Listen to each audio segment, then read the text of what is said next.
Well, hello everyone, and welcome to the School Bookshop Reading Room. And I'm so excited today to introduce you to Mark, who is an epic author. I can't believe what you have written, Mark. It's incredible. I can't wait to go and listen to a whole lot of information that you've got to share about your books, and also like actually have you read from your book as well. And the lovely Serena, who is going to be interviewing Mark today, and I'm going to be bystanding. So Serena is part of the team at Birmingham Books, and also the Authors School, and also the School Bookshop. So Serena is responsible, and the marketing queen of the component of our partnership. So I'd like to welcome Serena to Thank you, the call Rach. today and hand over to you guys. Hi, Mark. Thank you so much for Hi. being here. And hi, Jaden. Thank you so much for being here as well. So before we dive into the part of your book that it was very hard for us to narrow it down because you've got multiple books Yeah. and so many amazing parts of those books that I imagine as an author it's very difficult for you to narrow that down to a 5 minute speaking passage out of all of your books that you've got. But we got there in the end. But before we do that, I'd love for you to share a little bit more about you and your books and what you've written so far, Mark. So far, I'm up to 36 novels. Yeah. Um, and these aren't short novels. Most of them average around 350,000 words. Mhm. Um, so that's about 10 million words and well over 550 different characters that I've invented. I use a database to keep track of everything in case there were. I imagine You you'd would have to. have to. Do you just spend every waking minute writing? You would have to with that many characters. I would love to. I mean, but when I'm not having to ghostwrite, which is my day job, um, on my own things, I will spend 8 to 10 hours a day Mhm. on most days, except Fridays. I got to have one day off, and I'll do like about 12 to 14,000 words in Incredible. that one day.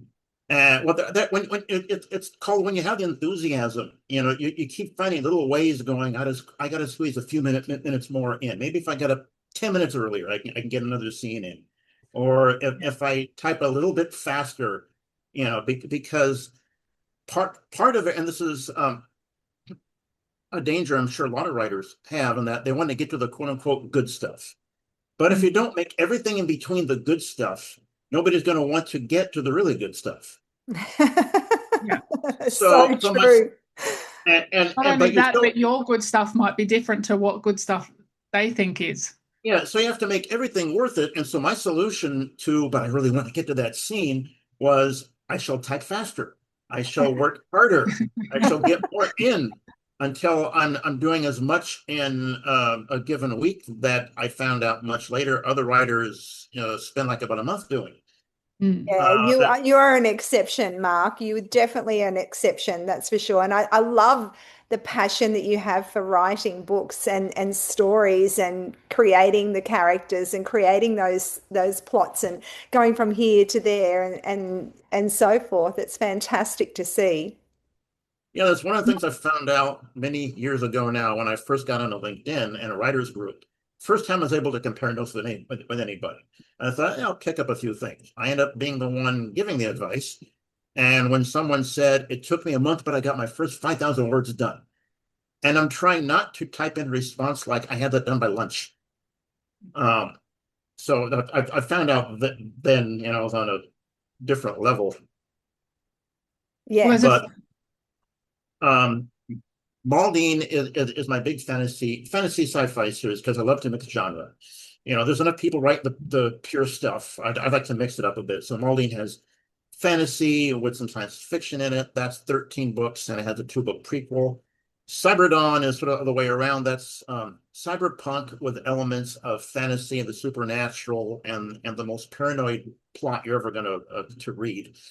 That one has what I call biblical level conspiracy because it starts with a different translation of the Bible that hints that these creatures are in this big conspiracy and have been for a long time now, and the whole thing's a warning. And then for fun, as if that wasn't enough fun, I have my Inspector Flatfoot stories. Uh, and those are tongue is firmly in cheek on those things. It started out with a short story, a novella, and none of them get past 110,000 words. I knock one off in like 3 weeks. And that's if you imagine a future where everything pretty much hit the fan. And among other things, they decided, let's uplift some of our furry friends into two-legged sentience. So you put all sorts of furry characters in there, bipedal cats, dogs, and whatever, as well as the humans, and they're nice third-class citizens. Henry J. Flatfoot, and it's spelled Flaatphut, and that's the whole gag in there once you realize what it is that I wrote. He is, of course, a detective that works for the most disrespected international spy agency on the planet, and that's Introspect, which stands for interspecies, sort of like Interpol, but with the whole different species thing. And he always his stories are all done from first person, his point of view, like he's always just talking like he only half cares about something. He has what I call the James Rockford luck, which refers to an old TV show, The Rockford Files, which he has as much good luck as bad. I'm curious, though, how you hold all of that in your head, because Maldine has, you mentioned it's 13 books. It's also 5 million words in total with a couple of hundred characters, I think. So how do you hold all of that in your head? I know that you mentioned that you've got a record that you keep with all the different characters, but it's just incredible how much you can hold with your imagination. Yeah, I am rather good at that, aren't I? Part of it is I keep extensive notes. A lot of it is I've been going over the story in my head years before I even began typing anything. Wow, okay. And as I'm working on a story, I keep up-to-date running notes. Yep. Either in a file or on the database with the characters, one of the fields I have. I've everything from eye color, hair color, personality, whatever. One of the fields I have is current status, in which I'll make a running note like this guy's dead or he's on the run from somebody or whatever. And that helps on that. And at the end of a given chapter that I'm working on, I'll have a bunch of bullet points going, hey, this is for the future. This is where I left off on that, or whatever. So I have the running notes going. The story, as extensive as it is, I'll put it this way. Before I began writing book 1, I knew how book 13 was going to end. Yeah, that's incredible that you can hold that amount. Because you also have said that you don't get writer's block, do you? So I'm curious for people listening what your secret is, because I know there's a lot of people listening that probably do get writer's block. And what's your secret when you have a 12,000 word day? How are you doing that? Is there a specific process you take yourself through to enable you to get into that creative flow? Yeah, there's certain things I do that are a must. One, I must have the music playing. I'll have a whole bunch of soundtracks that I'll choose depending on what I know I'm going to write that day. Like if it's an action sequence, okay, we'll throw in The Empire Strikes Back or something. And so I'll have all the music playing. And there were days in which I'm going, I'm not quite feeling it. I need to stretch it. I put on the music and then I'm there. They say, there's in meditation, all the monks in Tibet, they have their Tibetan singing bowls. You take a wet finger, run around the edge, and it emits a tone, and that vibrates in a certain part of your brain. I'm figuring this along those lines, but of course more complex than a single note. I know the right music that will get me in the mood for a given type of sequence I have to type. So I had the music playing for that. Before I begin a chapter, well, at the end of every chapter, my sequence is about 2 days to write the chapter. The second day is normally clean up, like I had an extra 5,000 words left over to do. And then the third day is my chapter edit day. That's when I go through, edit everything, find all the mistakes, and most importantly, outline my next chapter. So I have the outline written there in the file the day before I begun anything. I think it's great to have that organization, because then it allows you that space for creativity. So compartmentalizing it in that way and having that structure is fantastic. It's a fantastic way to keep that creativity high. But I don't think you have much problem being creative, Mark. You're swimming in it. Not at all. Well, Fantastic. there's a saying in writers that say, "Are you a plotter or a pantser?" Yeah. Do you plot ahead of time or go by the seat of your pants? I do both. I make sure I have like before I begin a book, I have all the beats of the book, plotted out in my outline. Then before I begin a chapter, I have that plotted out. But if in the course of writing I come across hey, this is a fantastic or a goofy idea for this character to do, as long as it doesn't violate my main plot and where I need things to go, I'll go for it.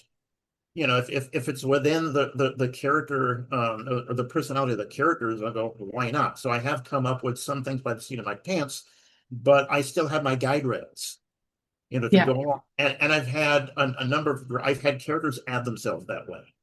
Yeah, I I think I think that's a key, having both of those plants, the both parts, the plotting and the being, the pantsing kind of writing mentality is brilliant because it does help you avoid writer's block. You talked about writer's block there before, Serena, and that's one of the key elements of not getting writer's block is to really, have the plot to start with, have a bit of a plan so you know where to go. Yeah, absolutely. And the thing that a lot of people don't know about you too is you have a master's in physics and the soul of a poet. So how do those sides of you show up when you write, or do they at all? Well, the physics thing helps in the way of thinking in that there are some things if I want to like keep something accurate and somewhat logical, I don't have to look it up because hey, I studied that in school. I know how this is going to operate. I know the sort of logic behind it. So Yeah. that helps, and I don't have to take a break from anything on that. The poetic stuff comes in the nature of some of my descriptions. There are some where you can see a sort of quasi-poetic feel. One of them, the opening line on chapter 1 of the first Maldine book, sounds sort of quasi-poetic. Distant crack of thunder, a portender of events awaiting the eccentricities of mortals.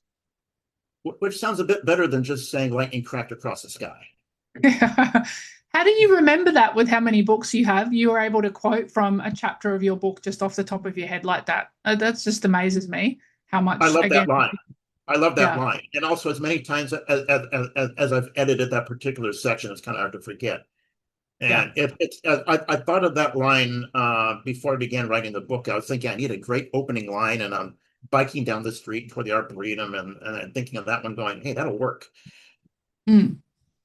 And I was going to ask you as well, when you want a reader to feel something, so whether it's joy, sadness, wonder, or heartbreak, how do you translate that and put that emotion on the page? Are you thinking that at all, or it's not really coming into your writing process when you're writing? I have this Spock-like emotional controllability.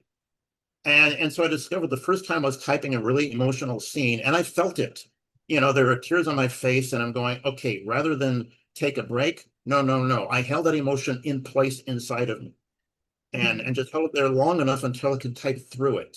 And that's how I channeled there. I feel the emotion and I just hold it in place until I'm done. And that just comes from a lot of self-control.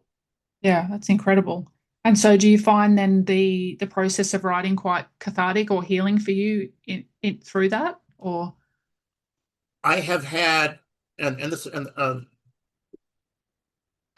a time when, well, you would think after, typing for 8 to 10 hours, you come out of exhausted, a lot of people would. I come out of typing my stuff feeling refreshed. mm, And I'm going, wow, that was a fantastic chapter. And there have been some things I've come out, I've come out where I was actually on cloud nine for more than just a few hours. When I finished Maldine 13, which is the big epic climax, I was on a high for 3 months. I could not go to the typewriter and start over again on anything. I'm going, this is the best thing I'll ever have written, but I want to get back to writing. So I wrote a 5-foot story, just to sort of ease myself down. Or just ease yourself back in. Yeah. Just five. Yeah. Oh, incredible. That's incredible. Can we peek into your book? Can you read a little Yes, I'm excited to part of hear. your book? Well, of the different scenes I was going through, some of which would Hold the book up, Mark. Let's have a uh, look at that book of yours. Wow. that's the Brilliant. first book. Fabulous. Great cover. Uh, and there's actually a trailer out on my website that technically covers scenes from the first two books. Um, Jaden's just put a comment here. Great cover. I agree. He's also got a question here for you. When writing for middle grade readers, what are the biggest mistakes authors make that cause readers to stop reading? We might get to that after you've Oh, read a little passage it's a there. big question. It's a good question. Yeah. well, apparently I've never made any of them. Anything that I guess would pull you out of the story. Like there are some authors that like to use $16 words, which means you will be looking it up in a dictionary or on Google or whatever. And if you have to do that, you just lost them because they have to put down the novel and go and look something up. Well, how Um, does that work in sci-fi when you're creating different worlds and there's probably a whole lot of different words within your books that people don't know? I mean, have you just weaved it into the story in such a way that we get what it means, or how does that work? there are some instances in which you can do it by context, and the other instances where if you have to have big words, make sure the character telling it uses big words. Mm. Is a part of his personality, as opposed to I'm going to show that I have a degree in literature by using this word that 4 people on the planet know of, and I'm going, great, you're going to lose readers. Yeah, Mm. I think that's an So important part of, one reason why readers may stop reading, but also the pace and I think how you say you've documented, what is happening, where the story's going, you've done a lot of um, not research, but you've done a lot of documentation of where your head is, where that story is, where that person is, what that scene is, all that sort of stuff. So if you're bulking that out and extrapolating that out, it lends to something that keeps moving. yeah, and there's also other tricks I use, like on the Maldine series, for instance, I created my own language. Mm. So in the back, I have a dictionary and also an alphabet. I have a font file of the Maldine characters you can download if anybody wants to see these wacky characters on the screen. But so while they can look things up in one of the appendices, I try to make sure a lot of it's in context. Like if someone is say what is saying something like "wait a tid," what's a tid? Well, it sounds like "wait a sec," and that's what it is. It's a very small unit of time. Or you can tell native cuss words just by the context of how they're in there.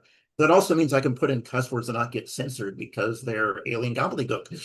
Um, Except if you look back up in the dictionary and you find out that's kind of nasty in English. Um, That's a so great way to be able to do it. It's very clever. yeah, and 100%. Well, let's get to that reading. yeah. And we're joined by Michael as well. Hi, Michael. Hi, Michael. Okay, the particular scene of all the different scenes. A group of would-be heroes is on a voyage. They're trying to get south to the Sea of a Thousand Islands, but there's this thing in the way known as Tierno that stands for the Great Whirlpool. It literally means really big hole in the water. This thing is 1,500 miles across, and it's like the Bermuda Triangle in that there are things that come out that never went in. So they decided, why not? We're going to head straight for the center of the darn thing and pray. The ship now sailed a much tighter spiral inwards toward the center, cutting short an entire swing around the whirlpool down to a single spiral inward along a quarter of its circumference.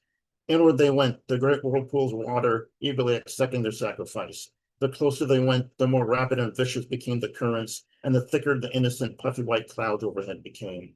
Everyone stayed at their posts, both day and night, afraid to move or rest. Stress emanated from the crew like a dull light as each watched the center of the whirlpool grow ever closer, worried about what it would bring. The passage of time seemed to stretch on to many times longer than what it actually was. A mere 2 rises journey brought them into the inner circle of the whirlpool, its torrents now sweeping the ship around in a tighter circle as the sea mages fought to keep the ship from also spinning slowly in place like a giant top. Everyone now constantly held onto the ship or kept themselves tied to it, for the danger of being thrown overboard was now very great. Sight ahead, came the sailor's shout. All eyes on the slowly spinning ship gazed ahead. Several miles ahead was the center of the great whirlpool. Miles of open air stretched across its open maw as water poured down on all sides, spiraling miles down to some unknown watery end. All that could be seen at the bottom was a constant suspension of spray and foggy mist. All that could be heard from miles around was the din of 1,000 waterfalls all acting in unison. Tail no show, Eldar said in slow, awed, impressive sight. Everybody hang on, the captain said, while strapping himself firmly to a mast. This is going to be a bit bumpy. A bit? Exclaimed Lindo. Now there's an understatement. I just hope, yeah, I just hope that I'm right about what to expect, Sabu shouted above the constant roar. Me too, Lindo shouted back. Just have faith in the mighty Indra, Candle yelled above the swiftly increasing noise. This is so undignified, Rockwell said to himself as his ropes kept him firmly attached to a stout mast. I feel like the catch of the day. No more could be heard now, save for the thunderous roar of the whirlpool. For the ship now spiraled around its upper lip. Round and round they went, on the edge of a watery precipice that went miles down to an unseen end. The air was now thick with the spray and mist, the sky full of innocent, puffy white clouds. The only color around them was a constant foamy white. Water was soaked through everything and everyone. Between the whiteness and the roar, all senses were useless. Even the sense of touch got overloaded by the complete inundation of water. Finally, the ship teetered on the edge of the great fall. The rear half of the sleeve was still in the water, while the front part hung briefly suspended in the air. Here we go, Eldar shouted.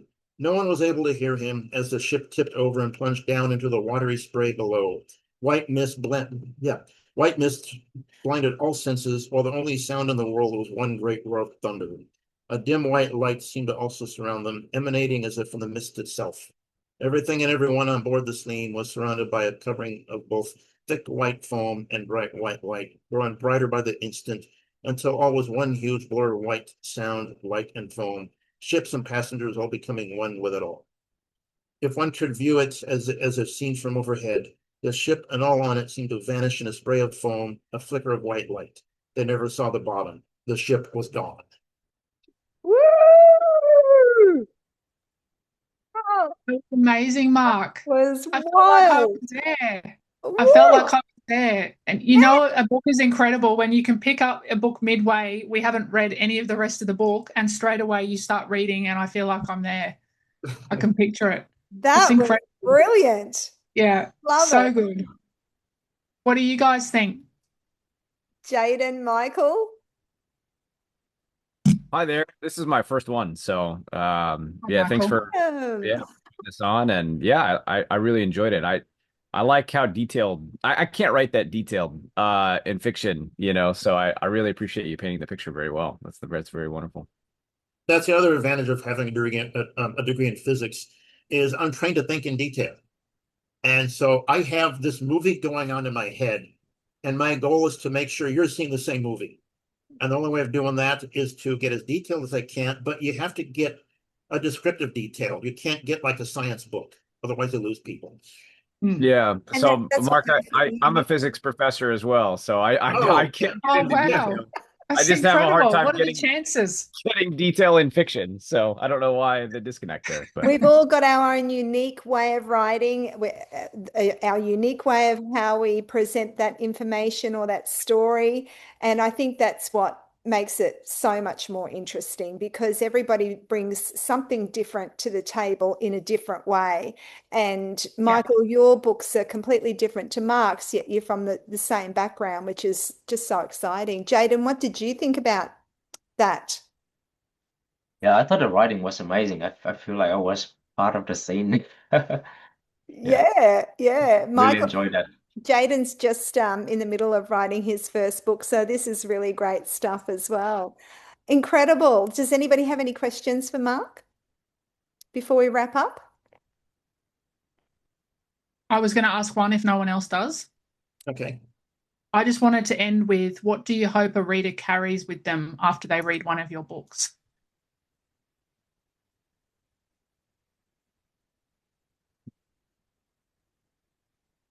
Perhaps a sense of epicness, an extra bounce in their step from having read something so energizing. Mm. I guess it's best described as a friend of mine, but back when I was doing everything in manuscript stage, and I was passing around the first few chapters and gave him a copy of the book. I thought, okay, I'll read it. And I got 3 phone calls from him. First one, he says, I just finished chapter 4. It's pretty good.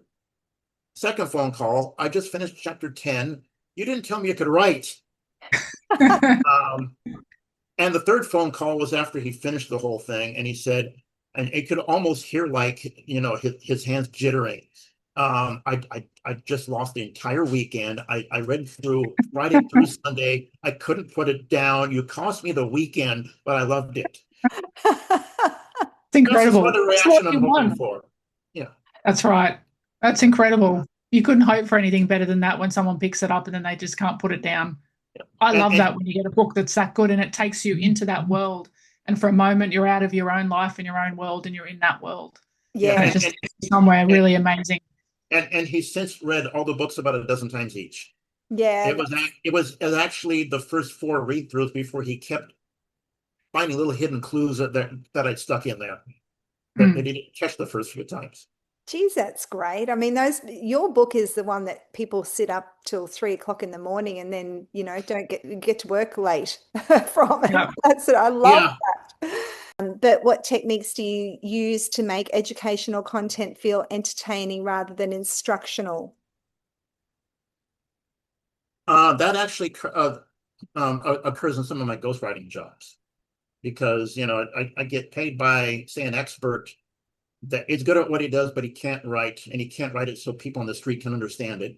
So I got to act as human translator, and having a degree in knowing, how intellects think helps. I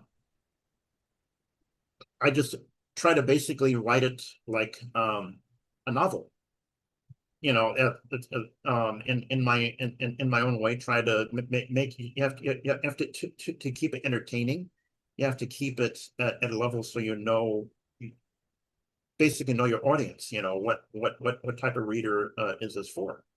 And most people reading stories, even if they have the 3 different degrees in literature, when you're reading a certain type of book, like you just want to read and sit back, relax, and have fun. And so that's the mindset that I keep in mind in all of my books. I think that's a great mindset to have. And Rachel, we were just talking about this, as I think some authors don't think about that until after they've written the book. They're not thinking about who is their dream reader or who is their ideal reader and keeping them in mind throughout the whole time that they're writing it. So I think that's a really good strategy. So true. Michael, your question? Oh, I don't know if I had a question. If I did, I don't remember what it is now. I'm sorry. Yeah, I was just saying I came in a couple of minutes late, I think. So I came in right as Mark started to read. So maybe I missed the setup, but I very much enjoyed the passage. So We've Yeah. recorded it. So if you want to go back and listen to the first part, you can as well. Yeah, I too really enjoyed the sessions that you put together. This is my first one, like I mentioned. So looking forward to more of these sessions in the upcoming weeks or months. Yeah, I learned a lot in today's call. There's That's honestly great, so much Jaden. wisdom. Thank you, Jaden, because there's so much wisdom in authors have an incredible expansiveness of things that we can learn, that we can grow from, that we these wonderful insights. And the way, I mean, Mark is quite a unique writer, I have to say, and I've said this a few times to you earlier, Mark. Not everybody writes the way that you write and to the degree that you write too. So there's some authors that will write a couple of times a week and some that write 20 minutes a day. But you are a career writer. It's what you live, breathe, do every single day, 12 hours a day, and you never get sick of it. It energizes you. It definitely energizes us listening to you speak about it as well. So I want to thank you for what you put into the literary world and what you gift to readers worldwide with your amazing books. We're going to be putting the links to buy your books with this video so that people can go straight through to it and definitely come into your world and be part of that incredible story and epicness that you bring to the writing industry. So authoring, being an author. Thank you so much for being here, Mark. Really appreciate it. Thank you, Mark. It's been fun. And we'll see you guys next Thursday for the next reading room with Sue. Look forward to it. Thank you, everyone, for being here. Thanks so much for being an awesome member of the Skool Bookshop as well. Amazing. Thank Thanks, you. guys.